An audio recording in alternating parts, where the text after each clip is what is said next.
Praise the Lord, hallelujah. मैं आप लोगों के सामने आज एक टॉपिक पे बातें करने जा रहा हूं। आप लोगों के सामने एक टॉपिक है आत्मिक हथियार। आत्मिक हथियार, इसके लिए हम लोग चैप्टर देखते हैं इफिसियर 6:12 से लेकर 18 तक। इसका मेन सब्जेक्ट है परमेश्वर के सामर्थ्य में खड़े रहें। अब परमेश्वर के सामर्थ्य में आप कैसे खड़ा रह सकते हैं,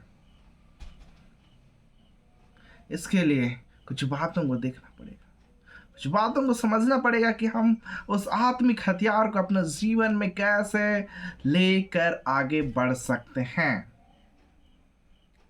आज हमारा सामना इस संसार से नहीं, संसार से है, संसार के सोच से है।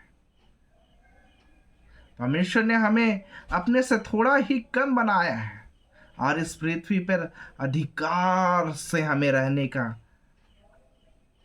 सम्मान दिया है, अधिकार दिया है।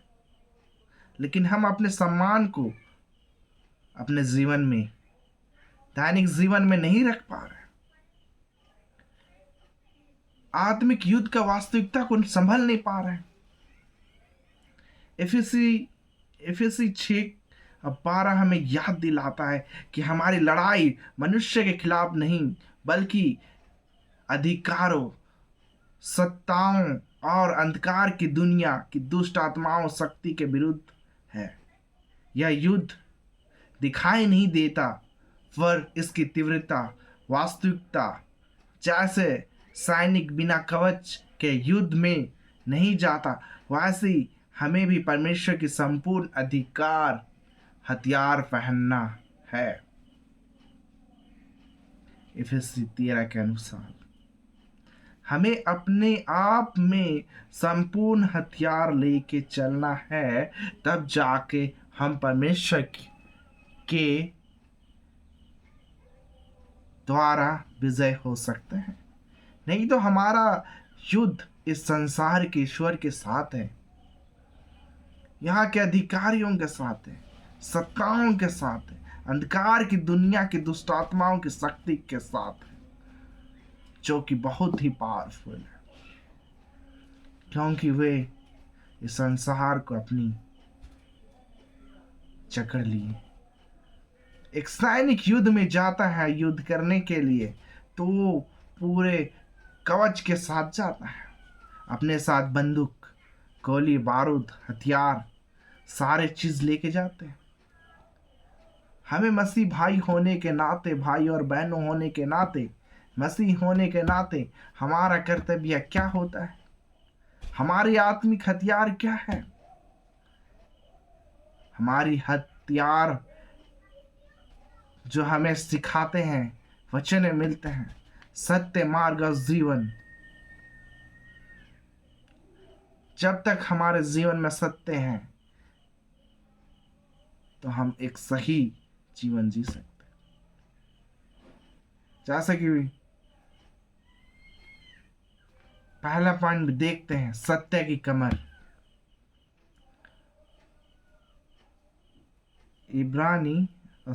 एफएसी 14 के अनुसार हम लोग अगर पढ़ेंगे, एफएसी 6:14 बाइबल है, यह लिखता है, इसलिए सत्य से अपनी कमर कसकर और धार्मिकता का झिलम पहनकर और पांवों में मेल के सुसमाचार की तैयारी के जूते पहनकर। हमें 14 पॉइंट में देखते हैं क्या है, सत्य की कमर कसकर। सत्य, हमें जब यीशु मसीह इस धरती पर थे, तो उन्होंने क्या कहा, सत्य मार्ग और जीवन मैं ही हूँ, बिना मेरे द्वारा कोई भी उद्धार नहीं प्राप्त कर सकता है। हमारी नींव क्या होनी चाहिए, हमारी नींव होनी चाहिए कि हम सत्य में खड़े रहें, हमें सत्य के साथ बने रहना है। हमें झूठ और भ्रम से बचाता है। अगर हमारे जीवन में सत्य रहेगा तो हम झूठ और भ्रम में नहीं रहेंगे, दोनों से बचे रहेंगे। हम झूठ नहीं बोलेंगे, झूठ का भ्रम नहीं फैलाएंगे। जीवन में सच्चाई को थामे, वचन का अध्ययन करे और पवित्र आत्मा के मार्गदर्शन मांगे। आमीन। हमारे सत्य की कमर क्या होनी चाहिए? हमारी सत्य की कमर होनी चाहिए कि हम प्रत्येक दिन परमेश्वर का वचन को पढ़ें, प्रत्येक दिन प्रार्थना करें, प्रत्येक दिन उसके वचन पढ़े, प्रार्थना करें, आत्मिक हथियार, आत्मिक युद्ध में जाएं, प्रत्येक दिन शैतान के सिर को कुचले। आमीन। दूसरा पॉइंट क्या है? धार्मिकता की झीलम। धार्मिकता अगर हमारे जीवन में है तो हम अपने हृदय की रक्षा कर सकते हैं, अपनी मन की रक्षा कर सकते हैं।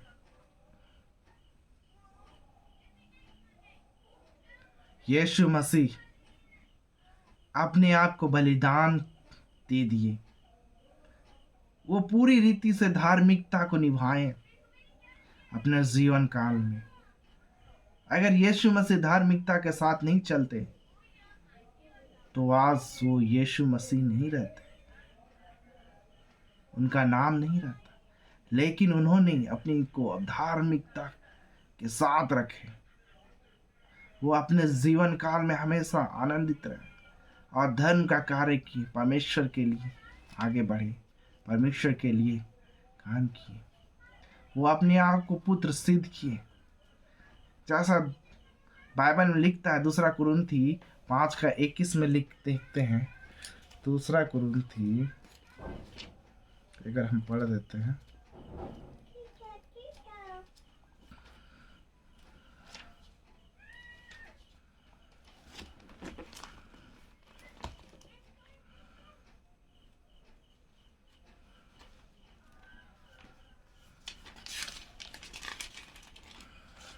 दूसरा कुरिन्थी 5:21 यहाँ पे लिखता है, जो पाप से अज्ञात था उसी को उसने हमारे लिए पाप ठहराया कि हम उसमें होकर परमेश्वर की धार्मिकता बन जाए। आमीन। उसने हमारे पापों के लिए मरा और अपने आप को पाप के लिए सौंप दिया, और उसके मारे जाने से हम धार्मिकता को प्राप्त किए। अगर यीशु मसीह इस धरती पर नहीं आते, अपनी धार्मिकता को पूरा नहीं करते, तो हम और परमेश्वर पिता का संबंध नहीं हो सकता। उसने अपने कामों में पवित्रता और न्याय को जीवित किया। आमीन।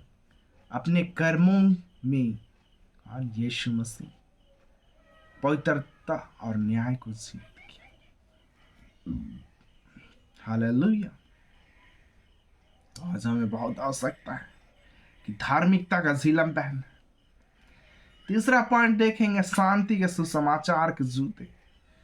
15 अध्याय में लिखता है ना, इफिसी 6:15 में, और पांव में मेल के सुसमाचार की तैयारी के जूते पहनकर, शांति के सुसमाचार के जूते, शांति का संदेश लेकर चले और संघर्षों में परमेश्वर के से कदम बढ़ाएं, दूसरों के साथ मेल मिलाप बनाए रखें। आज हमें बहुत जरूरत है। इस सेंचुरी में एक मेल उड़ा लिया गया है, भाई भाई से प्रेम ना रहा, पड़ोसी पड़ोसी से मित्र प्रेम ना रहा। लेकिन आज हमें आवश्यकता है कि परमेश्वर की जब तक उपस्थिति में हम नहीं आएंगे, तब तक हमारे जीवन में उस फल को प्राप्त नहीं कर सकते हैं। इसलिए हमें शांति के साथ मेल मिलाप करना है।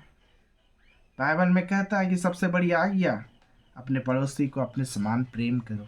आज हमें प्रेम करने की आवश्यकता है। आमीन।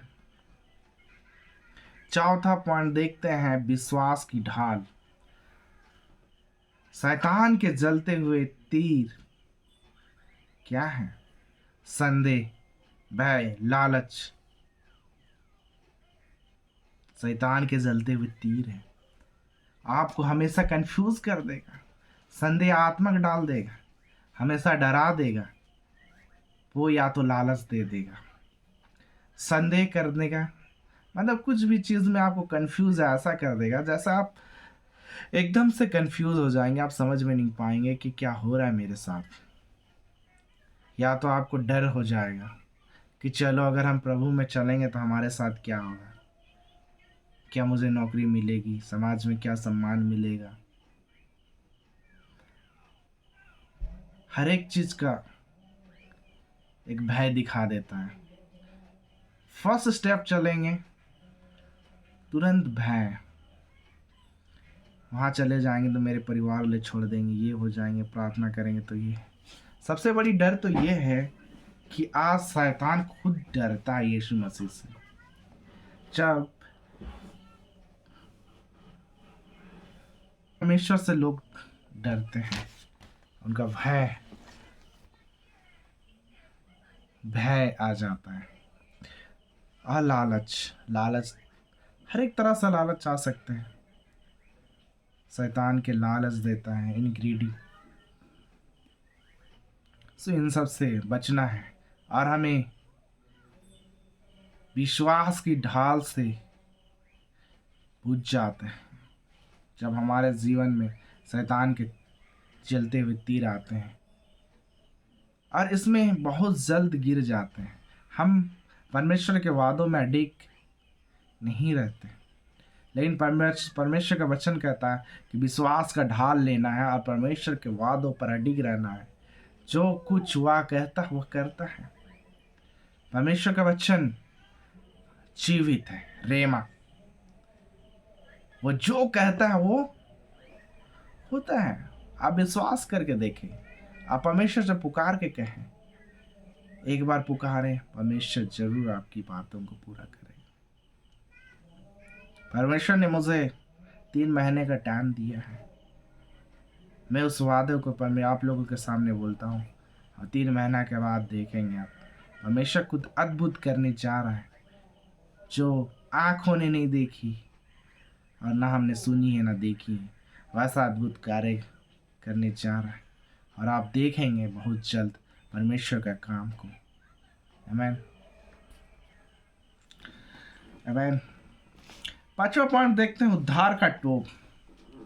उद्धार का निश्चय हमारे विचारों की रक्षा करता है। याद रखें, मसीह में हम पूर्ण सुरक्षित हैं। यूहन्ना 10:28 में लिखता है कि हम मसीह में पूर्णतः सुरक्षित हैं। जब हम मसीह के साथ रहते हैं तो वो हमें लाखों करोड़ सरदूते जो हमारे साथ एंजल भेजते हैं, उस एंजल के प्रोटेक्शन में रहते हैं और वो एंजल हमें हमेशा चलाता है, हमारे आगे पीछे रहता है। वो हमें सरदूत भेजता है जो कि हमारी रक्षा करते हैं। उद्धार का निश्चय हमारे विचारों को रक्षा करता है। छुटकारे का विचार हमें मजबूत बनाता है। जब हम उद्धार का टोप पहने रहेंगे, छुटकारे का टोप पहने रहेंगे, तो हम मसीह में सुरक्षित रहेंगे। 5वां पॉइंट है, आत्मा की तलवार। यह परमेश्वर का वचन है। यीशु मसीह ने शैतान का सामना शास्त्रों से किया। वचनों को सीखे, स्मरण करें और लागू करें।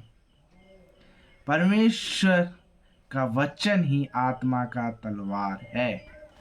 आमीन, praise the lord. This is word of God and this is our arm, हमारी हथियार है, जिससे हमें किससे हथियाना है? शैतान को, इस संसार के शैतान सरकार को हराना है।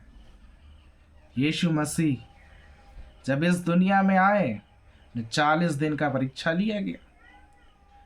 तो क्या इससे परीक्षा को दिया? उसने जब ये चीज सारे स्मरण रखा था, ने अध्ययन किया था, तो उन्हें बोलता था लिखा है। जब हम परमेश्वर से प्रार्थना करें और शैतान का सामना करें, तो परमेश्वर के वचन से करें कि लिखा है। वचन बताता है कि सबसे अधिक अपनी मन की रक्षा कर। आमीन। क्योंकि मन में तो बुरे बुरे असाध्य रोग लगे रहते हैं। तो हमें आज इस वचन को लेने की आवश्यकता है। वचन हमें क्या सिखाता है? हमारे जीवन में 9 फलों को डालना चाहिए। 9 फलों को अपने जीवन में स्मरण रखना चाहिए, अपने जीवन में लागू करना चाहिए। मैं 9 फलों को आपके सामने बताना चाहता हूँ। इसके लिए आप गलतियों का चैप्टर पढ़ें। गलती 5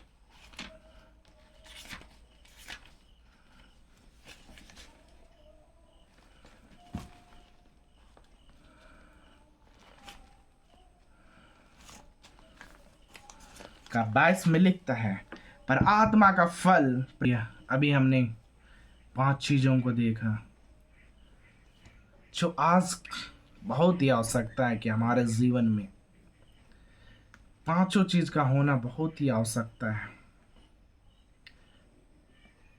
पहला क्या था? सत्य की कमर बंद, सत्य के साथ चलना है। दूसरा, धार्मिकता का झिलम। तीसरा, शांति का सुसमाचार। चौथा, विश्वास की ढाल। पांचवा, उद्धार का टोप। और छठवां, आत्मा की तलवार। 6 पॉइंट थे। आमीन। ये हमारी हथियार है। जो बंदूक के साथ मैगजीन डाला जाता है, बंदूक के साथ ट्रिगर चेक करना पड़ता है, गोली बारूद तोप सारी चीज़ एक रखना चाहिए जो फाइटिंग के लिए ज़रूरत हो। उसी तरह हमारे जीवन में ये 6 चीज़ शैतान से सामना करने के लिए बहुत ही आवश्यक। पद संख्या 18 एफएससी 6:18 बताता, हर समय हर प्रकार प्रार्थना करते रहो, संकट में गिड़गिड़ाए, विजय में धन्यवाद दे और दूसरों के लिए भी लड़े। आज हमारा जीवन कैसा होता है? हर समय हम प्रार्थना नहीं करते। संकट में गिड़गिड़ा कर प्रार्थना करने की आवश्यकता है। जब हम विजय हो जाते हैं तो हमें धन्यवाद देना है। विजय होते हैं तो हम धन्यवाद नहीं देते, भूल जाते हैं परमेश्वर का। जब हम विजय होते हैं और दूसरे भी हैं जब उस मुसीबत में, तो हम को उसके लिए भी सहयोग करना है, उसके साथ सपोर्ट करना है, उसके सहयोग करना है, उनके लिए प्रार्थना करना है, उनके साथ ढाढ़स मानना है, उसके साथ सहयोग करना है। हालेलुया। परमेश्वर का वचन जीवित है। हालेलुया। हमने देखा आज हमारी युद्ध किससे है? इस संसार के ईश्वर के साथ है। यह हमारी युद्ध हमारी शक्ति से नहीं, परमेश्वर की सामर्थ से लड़ा जा सकता है। जकरिया 4:6। आमीन। यह हमारी युद्ध हमारी शक्ति से नहीं, परमेश्वर की सामर्थ से लड़ सकते हैं। सामर्थ से लड़ा जा सकता है। आज हमें प्रतिज्ञा करने की आवश्यकता है कि सत्य को थामेंगे, धार्मिकता में चलेंगे, शांति के साथ आगे बढ़ेंगे और वचन और प्रार्थना से लैस रहेंगे, हमेशा मैगजीन तैयार रखेंगे। आमेन। 4 रूप मुख्यतः है। सत्य को थामेंगे, धार्मिकता में चलेंगे, शांति के साथ आगे बढ़ेंगे और 14 वचन और प्रार्थना से लैस रहेंगे। हालेलुया। धन्यवाद प्रभु जी इस वचन के लिए कि आपने आज इफिसियंस चैप्टर 6 का 12 to 18 देखने का मौका दिया, इस वचन से समझने का सहायता किया। आत्मिक हथियार और परमेश्वर की सामर्थ। आमीन। आइए हम आपके लिए प्रार्थना करते हैं। प्रभु हमें अपना हथियार पहनने की स्मृति दें। हमें बताएं कि युद्ध हमारा है, यह युद्ध तुम्हारा है और विजय तुम्हारे नाम में है। हम तुम्हारे सामर्थ में खड़े होते हैं। प्रभु तू हमारा सहायता कर। यह हमारी युद्ध नहीं पर हमारा लड़ने वाला तू है। तू हमारी ओर से लड़ने वाला परमेश्वर है और विजय देने वाला परमेश्वर तू है। हमारे जीवन में ये 4 प्रकार की प्रतिज्ञा होनी चाहिए। हम सत्य को थामेंगे, धार्मिकता में चलेंगे, शांति के साथ आगे बढ़ेंगे और वचन और प्रार्थना से लैस रहेंगे। आमीन। हालेलुया। प्रभु जी इस वचन में आशीष दे और जितने सुनने वाले उन्हें भी तो आशीष दे। प्रभु जी धन्यवाद करता हूँ प्रभु, ये प्रार्थना सुना इसके लिए आपका धन्यवाद। धन्यवाद के साथ ये प्रार्थना छोड़ दो यीशु मसीह के नाम से मांगते हैं। आमेन।